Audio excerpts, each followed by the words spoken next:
Well, I'm not sure I know precisely how much dollars the federal government gives, because they would obviously have major highways that we would partner with them on. But I can tell you, we are going to continue investing money in roads.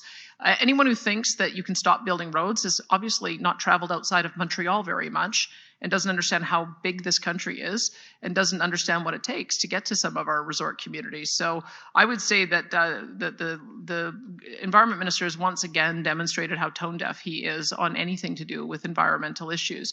What we are hoping to do is to find other ways that we can facilitate more tourism traffic. For instance, last year you saw in the budget, we announced that we would assist at Calgary in building out the rest of its LRT line to the airport.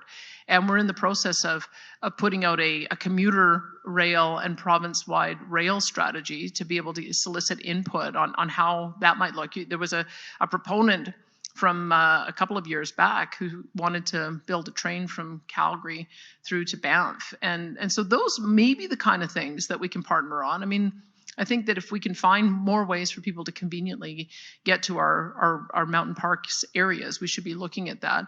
Vehicles will be one aspect, buses will be another, and perhaps rail will be another.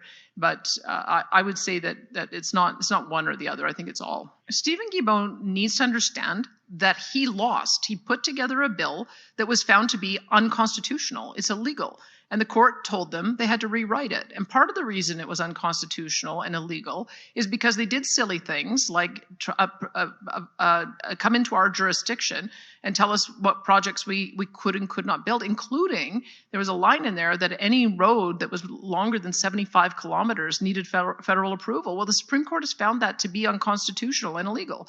So I don't take much stock in Guilbeault trying to assert that he has authority in areas that he does not. So we're going to build roads. It sounds like Premier Doug Ford is going to continue to build roads. And I think that it's just another demonstration of the ideology. I mean, 2 weeks ago, he was telling us all that we had to drive electric vehicles. And now that it's demonstrating that people don't want to buy electric vehicles at the speed and rate that he's proposing, now we see he's shifting gears saying, well, you shouldn't drive at all. You should take the bus. Well, that's not a reasonable option in most places in the country. So I would say that he's losing credibility every single day. I don't know why his caucus and cabinet are continuing to put up with it, but that's something that they're going to have to deal with internally. But I think increasingly he's demonstrating how out of touch he is. Thanks, Sean. We'll go